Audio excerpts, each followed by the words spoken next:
political agitation win to one bareba yam cheng na ko akoina lambi thalasu thingasu mo swa ta deba ta to ni na koi political party tu mathakta agitate to one bareba yam cheng na ko maramdi akoi je moi na pami je akoi je warak pa government pami je chaningai le ta ba akoina kai umana ngi ai no je hai jabdo home minister ga ADG ani ga akoi ga blockade counter blockade matang da stock review to bagi pham ba da kai umma makoy na uji ukul mi hang dok pang ngamam da ta di ko ngamam da ta di ngasi ngang ji di bazar hangam moe ba yam seng na da ko sigum situation bo la kan ya ni da aduna ena ko da community ena nusi na da ba nungai na da ba adagi oza sang ko ji ichina ko ji lemai ichina ko jing na tawri si da akoi na support to da ba malak ba matang yaw kan ba but because it is a question of survival for everyone effective agitation na ma kamai to da ge je kha fa jana khan ma chumi ai jam ni da ya oza sant mara kam tang kha cha hoge hauji akoi gi any hill area da any haidi movement cha thaba se makhoi gi su pambai leitabani na adum economic blockade sine ba tawri se matam khoi gi mamang da su khoi 90 days kaino ma demand ama taw do upai leitabani na economic blockade se dum tawi economic blockade taw bada khwai da gi awaba nangi se khoi gi tampak ta lei sine haibi re ado nakalam da oja sant khoi gi khongsang railway station gi sigi sisu adum taseng harga di masi phajana 24/7 run tauba yaraba akogi ngakadaba akogi siphai sing na akanda run tauba yaraba adumba lambi makhak oirabane ba aidi khongsang tu kaino buk chatpada only 1 hour ni adagi by road ta chatlaga na 1.5 hour kaino oibane sigi matang ji su lengak na kaimta yengjandri je si ki khongsang railway station ji sijinaraga di haiba mayam ji su oza santa at least khara di awaba je handagadra na khalle oza santa gi mota sigi matang ji dik maina mayam da si su aware me yoi oi de ai jage khongsang railway station je 2024 gi gano da akoi na masi porkhi je July da orangani masi gi train han ba goods train je ina flag off tawbre masi NBN sing na palingai da Amit Shah, Honorable Amit Shah Lamaga, Binit Joshi ga, Hanagi Chief Secretary siga, masigi train je porta ya de na train maram di thawa sang senapati gi lambi je yam sang na block to gi ba adu matam do ko even ku gi gamu sathi je akoi gi gari la ko ji bau de Google changa ga gari number thar ga mai tai gari um di mai tha ge ai condition lai ra bane ba du de adu khongsang je operational wen gi je koi no wen gi ne sigi jaga ji da FCI gi ching la ko dei di ko atopa FCI gi cheng je hafta amda ani ra umra adum lai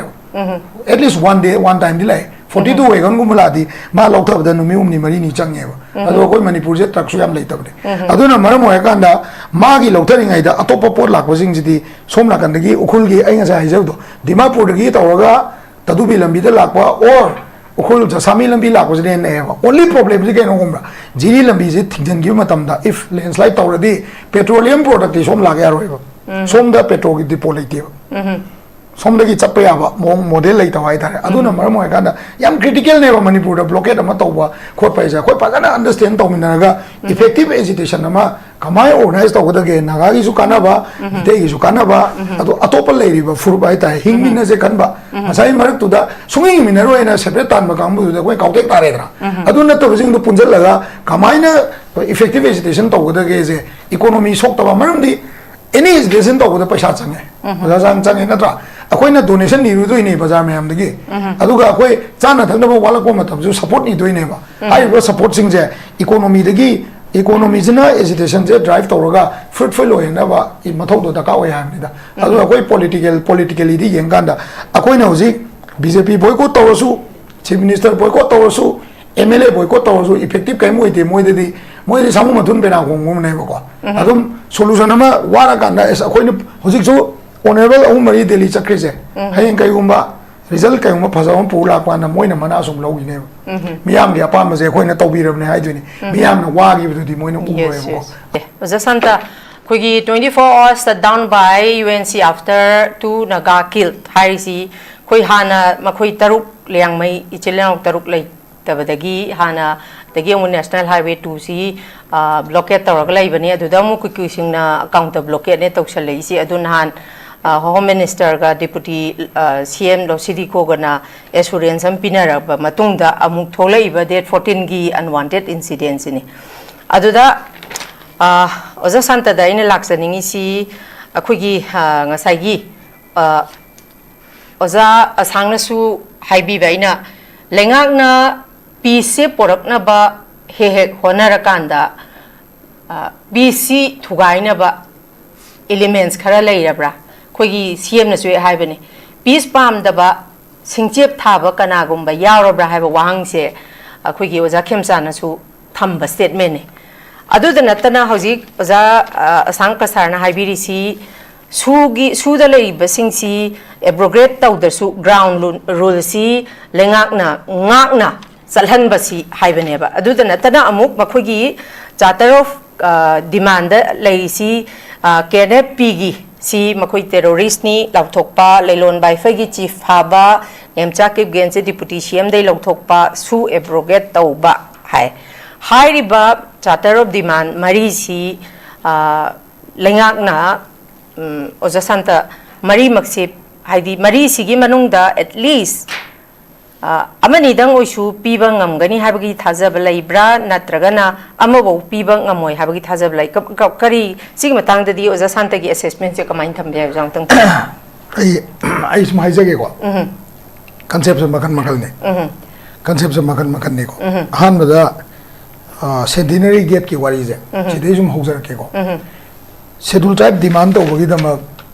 all tribal student union absumna rally chalego rally is a president senapati student association je yawrim adagi ngasai gi kano je khoi gi kaiba hill district tara da chapar rally ne je naga district lo yawrim ne matam du di different angle amne ba have the high court ki order du gi mathakta ko kaiguma pot khara akhoi ni yaning da khara mi khara na adi community amana phangi dore hai bagi rally ne bse shibau di clear hoina se sigi rally sida every tribe no it's not blaming to the nagas every community participated in this rally and 10 hill district chapter rally ne se third me ge se sikau thokum je ba na ko adu matungi step by step ojaga sang ai loi chume silo yare ko sibau yar se then hosiki thangbi ri ba hosiki cookie gi matang da unlawful crime to po mayam sigi matang si loi chume anything je chume but then hawak pom je khoi gi hawak pom je ngasai gi ke ani furup ama bu kaning bai wana ta ko ke ani khoi gi clarity ma di aseng ma do kari no ai du di kamai hore ai yam clear oi nang na da ne je then khoi gi hosiki liangmai gi chinau taruk se yam thina ha le ai ju chume akoi ure mit na ko mayam video viral oi ko le but then heinous crime gi wadi jiri bam gi su yam thina ha ka na ma sa ani do angang ma sa ani bo halai ne bi a cho du di phare ba to khase ko jibam gi ani do halai ne then tong lo bi to to yam na heinous of the heinous crime ne ko tong lo bi gi to to wan da akoi na moirang lambi sida akoi na to bu su na ta ba akoi CSO to bu na ta ba moirang lambi de community kan na CSO mayam na moirang lambi gi CSO mayam blockade to bu da questionable oi rei ne ba organization jing ji bo kai no syam kuin na to ba khot ba du da questionable oi rei ne but then liang mai gi case di akoi CSO mayam ma na support to ga ose blockade counter blockade lady bene bo se ko chumi ko lady ko mayam loi support to lady ba but then issue si it is not only about the Liangmai brothers or sisters who have been killed by some militant. The issue is about uncontrolled militant group freely operate uncontrolled group freely operate undisclosed and disclosed. Undisclosed amasung disclosed only using manipura came like this pambai gi si khakne ba manipura open maitai gi came like this yes sisu movement da even IS officer ma'am to na state na to na central government na sida lebia right sida lebia ni to but then both the communities they have undisclosed camps manipura lo we am leba kulai ba ko undisclosed camp ma'am leba freely operate to leba undisclosed camp ko sigi undisclosed camp ma'am sidagi operate to pa militant high gadra natraga community gi support to biba adugumba irei chasing haijara ko militant bang haidras ko si jingji operational procedure sida labs lay have jisu chumeba but then akoi gi leiriba civil organization amadi activist mayamna akoi na tawriba demand mongje phangba ya mong da tawbra or phangba da waga da mong da tawbra or whether it has been politicized or rise di koi miyam na phasana yengba ma changeba changi ko se kari maram gi changi no haibada akoi hujik se leiriba pochi BNSS na pura bani hujik kari gumba militant gi crime ama unlawful activity ama tawre hadi hujik yeng doi se upaga afpaga ne hujik yeng doi se hadi unlawful activities prevention act amadi akoi aspa jana ne ba yeng doi se ko manipur da jaga khara da aspa leite atai jaga da aspa is fully operational ne but then aspa ji operate tawna ba akoi aspa gi makada natraga upaya jene ko UAPA se sigi ek sigi makada akoi manipur da leiriba armed forces sing je operate tawrabra haibadi tawdeba tawde ko aduna maram ore ganda sigi issue je CSO marakta su community marakta su then I know je haijaba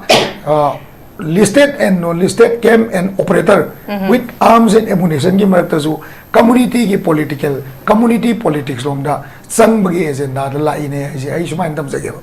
sida kamai tawge si lai ha na ai yam clearly ai bang ami je maram kai gino aya kan ko akoi gi sigi sida sigi akoi gi se tonglawi bom bokhai ba then akoi gi gano gi jiri gi thodok si lai ba then akoi gi even kumbida akoi gi singyan ba chatpa nupa ama thiba phangji da matam da di hana gi chief minister de roi bi lekalaktana sawraktana sei condition tawde ai bau da khulai pa ga ai bau lawn yaw ne na chief minister ni gai je sawning man ji da kauk thok tana fil da kumma ge gai na kan ma matang adu bau yaw gram ne ba so me ko then sei chief minister governor lai adum tum sei chief minister lai ahum ji gi policy je kai kene ken ken de ba politically motivated oiba model da people who please to know mong da not necessarily law na act to know mong da moi policy je hojik pau tawdri ba act tawdri ba abi samna have da tong law bi bom bokhai ne adagi se samna have da hojik ki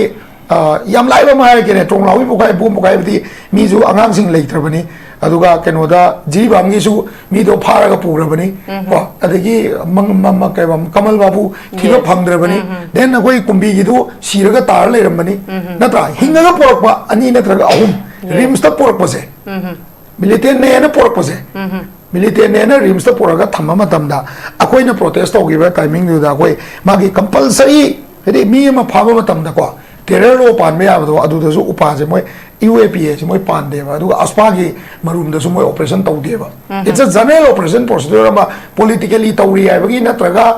election naksal lak pagi ai ra da MLA du na tawbi rakanu se kampok bi de ke nom tawni nge deputy CM ma na ko tawbi rakanu se ko sida mo kana nom na tawni nge adu ko sai MLA na tra CM na ko adu ai gi mini tawbi nu se gi man ba model ma yauna adum process and procedure je hausi dum chathai tong dab dinate tawi adu bu fruitful in tongam de mamdi kai no ganda hausi ki ken hosi da rims ki porak hosi da akoi yam kana hai ba rims da militant poraga layeng bu yaro hai ba se akoi na ma se haibam thoktam ne ba militant do karamba sizzling tawraga pore ino kari no moi maru na pali no then le na magi kasagi compulsory forensic collection na collection of any offenses have this have the drone na tadarak pa rocket bombing tawba gunfight seizing je state and central agencies dan document daw eba sije under UAPA na taga aspagi manungda any mi ma nomai panta di ma compulsory forensic procedure ma lay dam ne ma gi hai ba procedure sing je amata lay tabi da dum rims da ta no pusala maga layeng ngai da koi myam jina sai political motivation do sai lay ni na koi na langa ka sum lokthok ai da kona tai na da chance do game na phangra dum kallaga sum chat ki bai mong da koi ngasi bo khangma ngam gi dre da rims la amba asok pa ni do noi maru na pale ai kari noi maru no chara marura double barrel bomb blast sira drone attack ra detail do lei tre ba ana sumaina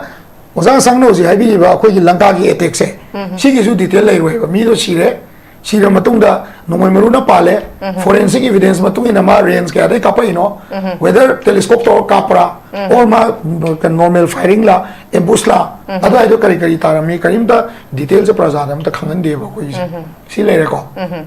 then koi gi masi procedure se Sigi procedure se tasi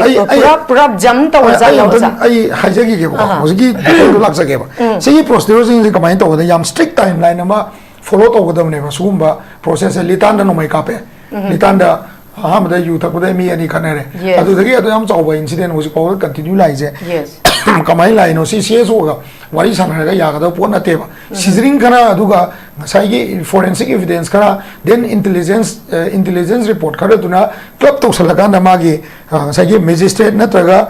search and seizure protocol me am do follow to ga procedure of detain suspect in insurgency link ambush type ne base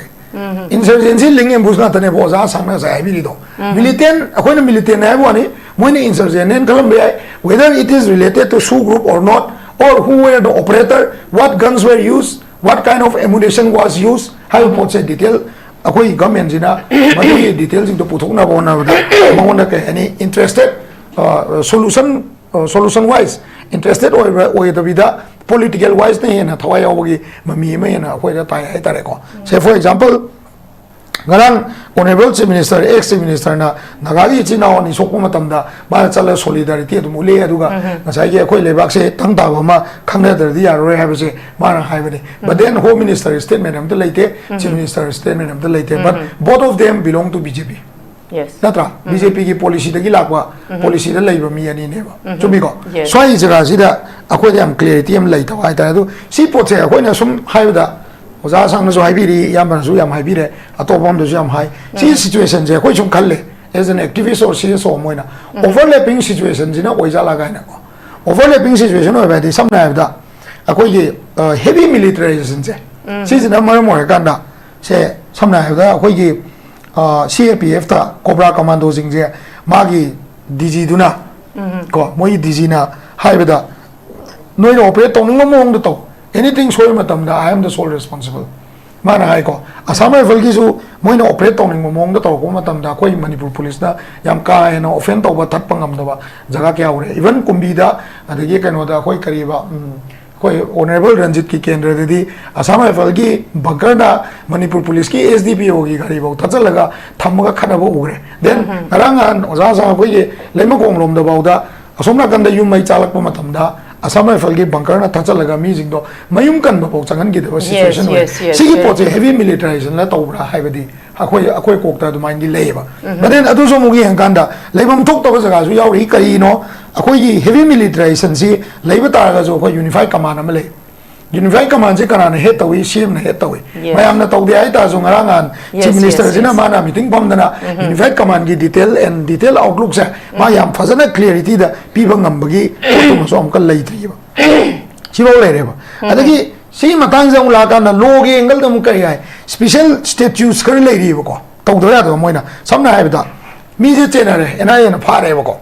phare when drug ki seizure da ba da drug achoba crore trama kun crore kun gi drug phare hai ba mi pha ba do adu only career oi bagi mawong da koi manipur government jina or hoi nga sai gi agency me am jina mi je court puthoro pa matam da mi du gi where about or who gave the orders 99% 2023 da gina 2023 gi me gi tang da ngasi ba da who were the commanders who signed the act of violence in that particular organization ngasi ba government na puthong am dri whether cookie da wa gera maitai da wa gera naga da wa gera whatsoever cookie na claim to we ba naga ka pak pane na to maitai ka pak pane ai re ba or khoi na claim to re cookie ka pak pane na adu bo ngasai ge specialized statutes to the ngasai ge defining the territorial acts who were the commander se samna da mi ma sibai chara pi re ngal jine group amana ko madugi akoina magi maran sine na sibai chara pi bane na dum order ma tholak tro na daga makhong na kapum mani moi si to mai ni ga na thona dro order se ko akoina sole responsibility na do manipur ki case study everybody is khune ki ta ta loi na ma ugal lewa kana gu makhara na paisa pi daga oza sangi usiki lanka gi se kana ne etik to no akoina haibi wani kene bi ne hare or kene pi ne hare but as per government report, there is nothing till now. There was a firing incident which happened. Lobi any no pale. Who was the person who fired? They do not know. Operation why you talk. Kani no maru pali no the boy. Matha the palaga no paito cha crankle as well. Chauragna magi to the paliva, Marupan base agado da some Segai was agado, Karadu Uda, forensic or cannot omatamda, Karadi Pamneva Karimuga, Adubo disclosed to be there, a coin is hungry. Sisu problem at over Maneko. Then a coin was it. See problems in later Kanda. Machine Maramo Kanda. Operator sing to Tabureva. Who are the financer? See Hosiki. Who are the financer? My couple is a canano. Tronobi Bome take an antoli. Then Kanto Sabal the drone take an antoli. See financiers exam. Manipur government or agencies they do not want to catch them or Moina catch them toning the iregi, Pochikai de Toleganda, whatever Moina me punishing them. High meeting Ziki, asset freeze over or designated unlawful association, Moiga Kanaga, criminal lay have criminal procedure on local Akada, Sigi group Sigini or Sigi chairman Sini, Moigi asset Sibo lay, Moina finance or Rumbia is Moinga Sibo Utabnina. The question comes back to Naga, Kuki and Meite. And some people are playing the ball game. Community politics tas Hanarakanda, Kanamakarana, Akoi Marta, Sumanisum lay lives, but Tamsako. Then lastly, you blockade to from the Masam Tang absence of the China, the Isaiah. Blockade the Mangza is Ekanova. Blockade of the Kanamangza. Maitegi Ladiva Zagaze, Akoi Lambize, Ani Humne Laze, Amana Tadubi Lambi, Amana Kamzong Lai, Amana Swagana Koi Jiri Lambi Lai. She Humne Laze, Maya the mutation lady never. Any condition that maintain any community blockade or support Tomatamda. All other community will eat Chana Vasemoy, Lupa whom they na Maribo, the Moyidi, Subat Watanadum Lakaneva. Only Masagi, Akoyi Kava, Liang Maigi, Tanariba, Akoyi, Kuki Kunze, Sima block of Wungam Gibai, Atay the Chana was a Ukulzulupa Kaimari Chagani, Senapati Lupa Kaimari the Chagani, Noni Zulupa Kaimari the Sumchani. Only maintain a Lupama Pandina Tarabo, the Chinjak Saganeva. Whether blockade or counter blockade is the right step, Ibra, Oibra, or Aquina Logi Pota, Logi Engel the Yangakanda, Sigi politics, Aquina Ladiva political parties in the Aquaka Bundaganda. Understand Tomina, move to Mona Pavriza. Heidi, Akoi maintain a Lupama Pandasaraga, Athena, Lupa Ahuma home the Pangise. See, was a Sigi Achoba Maram, see. As a Santa, Says Omoka and Yam some nights again. Akoi Dimapur in a Akoi Manipur, quite in the Pachinjaki point never. Sigi Dimapur, they Porokanda, Koi Tadubi Lambi, or Masai Kanose, or Koi Jesamiz in the Evoco. Sigi Anisida, Kayumba, counter blockade versus counter blockade, Tola Gita, Dinan, Gari, Sami, Hoi, Kanwana Omum, New My Deputy CMO, Toraga, Govindas or Lok I say, Akoi trader committees in a chief minister, any name of Pamise. She is a Loctopum, the Tadi, Akoi involved shut down Togena, shut again later. Maramdi, Aduki timing to the Ibal Liman, the Wyman late Treva. Chini don't mean Marini, Mutain Leva, Tumbo late Treva, Adu line a sanitary napkin late Treva, Guli late Tramne Chanava. Angangi diaper later from never. Akoi Sigi issues it. Akoni am sunning tonguing away what in a day. But then as I get Jibam Lambizi, a tongue operational or later. Jibam Lambizida, landslide Amatomdang as I get Akoi Kanose, Kariani, Numit said Nagaland and Mamang the landslide Togiva, Yamasang Angami, the Atomo landslide Amatovidana, Taum Zangido, and minus the landslide Amato, Akoi Luide. Akoi collapse, economy collapse, we lower Aduna blockade counter blockade say, Akoi Masi blockade versus counter blockade say, Yam productive way among the effective way among the Togo Muchanga. Adu one and Aduga Akoi agitation Jizu, Nasagi until justice Akoi hesitate Tony has a justice secretary Koi, me Papa justice Oyadra or court of law, the Madugi criminal procedure to Chata Laganda. Hang until they pour a blockade of Hydra, counter blockade like Hydra, she can have Chango. Masi Aina Hyena, Mayam Namu, Nagagi support we talk, they have a convenient over. Masi economically crucial over situation that Nagaga, Maitega, and all other 36 indigenous tribes पुनः लेमिनरबसिंगजिदी coexist तौदब यारोयबा अदुना अखोइना तालिबा justice से through law सरकारना act तौरतो मतमदा सरकार जे कमाइना act तौनी हाइबो पोतो दसु खरा खनबो म संगेबा मोइन एक्सो तौददी अखोइ any means the केनी political agitation Moin तौन बरेबा याम चेंगना आयदको अखोइना लंबी थलजु थिंगजु मोसो तादेबा तादनिना अखोइ पॉलिटिकल पार्टी दुई मथकता एजिटेट तौबनु फरेबा याम चेंगना आयदको मरमदी अखोइ जे मोइन पामी जो अखोइ जे वारकपा गवर्नमेंट पामी जे चानिगाय लेरक्तबा अखोइना कईगुमा नानगे आइनो जे हाइजबदो होम मिनिस्टर गा एडीजी अनीगा अखोइगा ब्लॉकेट काउंटर ब्लॉकेट मतंगजिदा स्टॉक रिव्यू तौबगी फंबजिदा कईगुमा मखोइना होजिगी उखुल लम्बी जे हांगदोप ngamamda तारदी को ngamamda तारदी ngasi ngarangजिदी बाजार हंगमोएबा याम सेंगना आयदको सिगुम सिचुएशन बाउ लाकने हाइबनिदा अदुना हेना अखोइदा कम्युनिटी हेना नुसिनदबा नुमाइनदबा अदगी ओजा सांगोइगी इचिनाव अखोइगी लेंमाइ इचिनाव जिंगना तौरिसिदा अखोइना सपोर्ट तौदबा मालकपा मतंग यावरकनेबा but because it is a question of survival for everyone effective agitation ama kamain tawgadaga je khar fazana khanba ma chummi haijamida oza sant marak amtang thatsa hoge hauji akhoi any hill area da any haidi movement chathabase makhoi gi chu pambai leitabani na adum economic blockade sine ba tawrise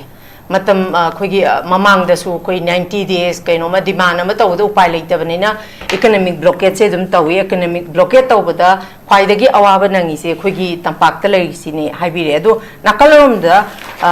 oza sant khoigi khongsang railway station gi sigi sisu adum taseng haragadi masi phajana 24/7 run tawba yaraba khoigi khoigi ngakadaba akhoi sifai sing na akanda ran tawba yaraba adumba lambi makhak oirabaneba haidi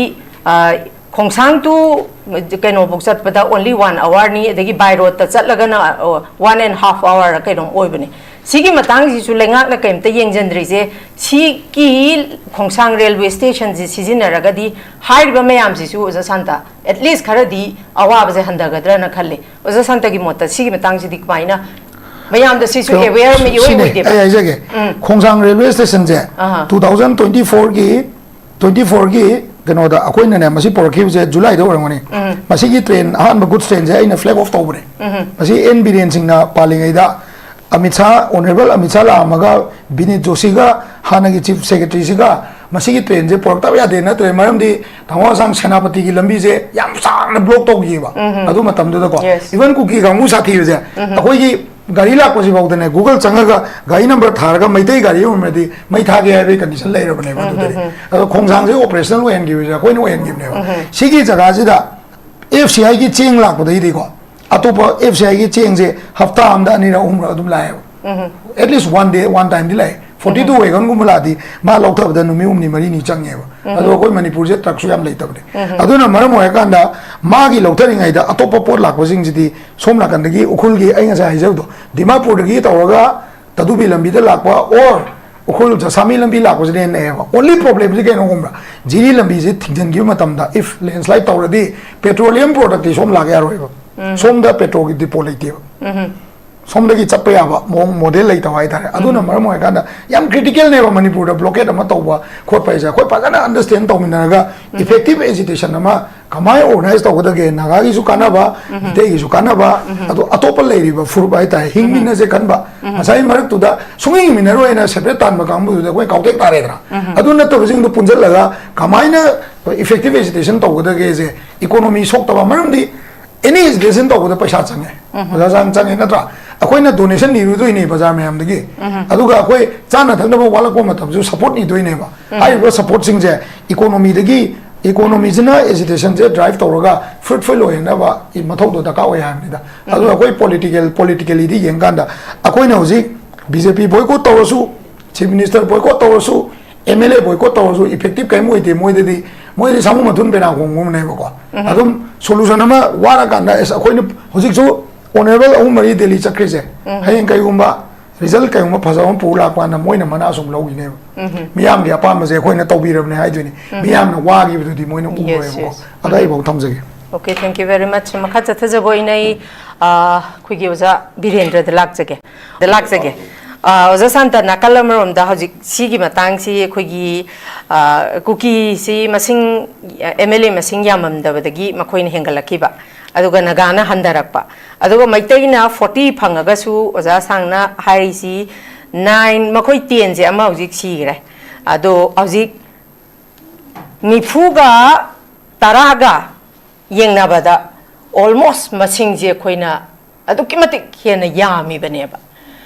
adu nagagi asoi basu leire habasi oza sangsu dum yazari ko adu ibata gadi masigi leirisida oza sangnang sai panbigi beda cookie gidi leiri ba makoi tara singchida haidi well educated oiba IRS IS adagi DGP oiramba kholamba well educated oiba dugi mathakta STP banina ayamba kano se haidi manipur gi bureaucrats ta lei bese moina yamba dum lei abadi jahi de su kom thok pa adigi di everything loimak makhoi da di kom thok abanina sigi matang se akhoi na maitaina big brother ne haire masing jo akhoi ne yam na hojik si kano da AC da hena phange adu si phobada maitai ekhoi si Chief Minister su hojik se mitain oire deputy CM se amana cookie na oire amana naga na oihalle adu oiba targadi maitai se nifu phangabogba maitai se na asramna soli se oza santa kari kamaina masi kari na oigani na khali oza santa sigi keno sima Terima haige boko discussion da akoi na ko maitai naga cookie na sum khanara ti ko maitai na sonba cookie na du toba naga na du toba sum khanara ti ko lebak se sum akoi sum thugai yaw ba chamana re ai haning is ko akoi as an activist moina akoi na natraga public leader ma haisira leader ma hai bidi sana leader ne na declare to de um phatte akoi na khitang ne change chongjaru bai hai ta ko clarity ma thamning ge ko number 1 da ko maitai na sit mangane na ngasi bo ki leite ki su ki roi ki bai ma thau ta de maram the entire thing je population depend on ne ko entire thing je population depend on ne di akoi gi target je kai no hai kan akoi target se census town ba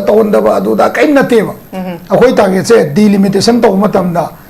recognized tribes sing ji manung da foreign immigrant yaw da bida maitai suni ko ai je maitai ne maitai pangan ne recognized tribes sing ji marakta foreign immigrant yaw da bida delimitation to ba ai bane ba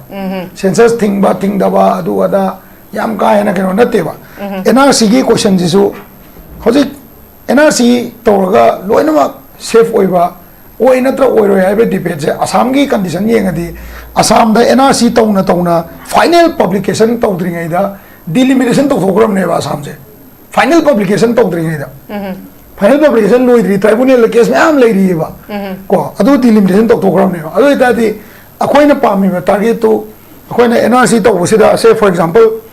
Naga people organization hai akoi census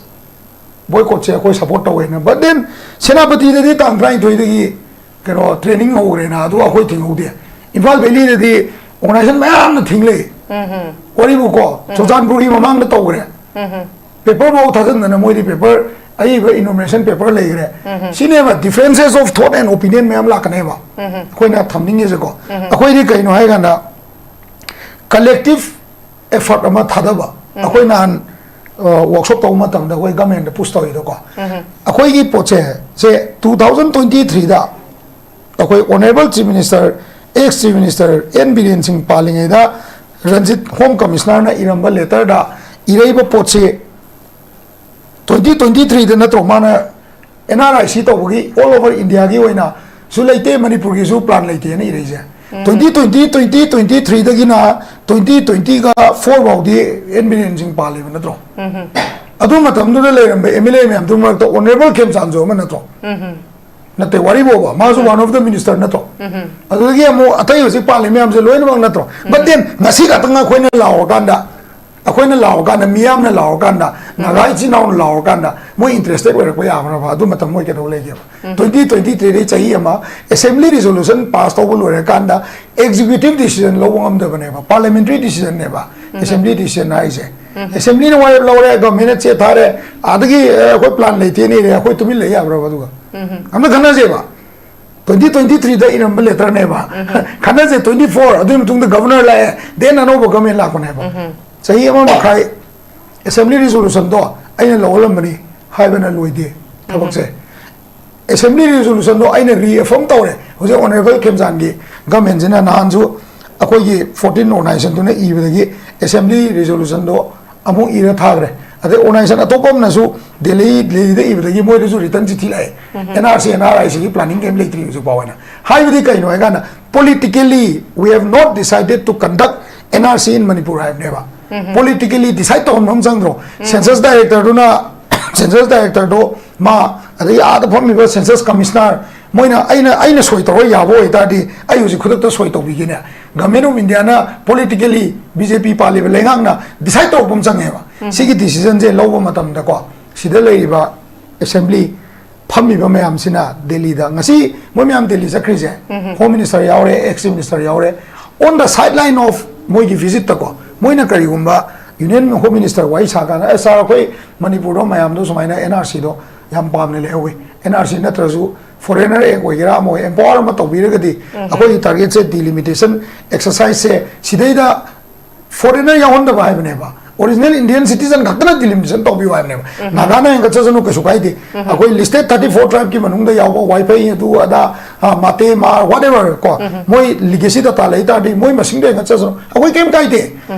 Risang Gesing Chief Minister da koi object tau gi de matam do koi majority ne yes ai je ko alimudin noi matam da koi object tau de matam do koi majority ne ngasi maitai na ga ku ki conflict maitai su maitai na ga ga su ya ma sang ai de ya na bakra ya na da bakra koi nuai da bakra koi pa ma da macha macha ye na bakra lai bata ga su delimitation exercise ta original citizen ne ai ta di maitai sit ani ma ga su amu ma ga su maitai me am kai ma hai woi akoi gi target ti kai no ga na delimitation exercise se aseng ba citizen manung da tau jai ba ka ta ne ba se tang tam sa okay thank you very much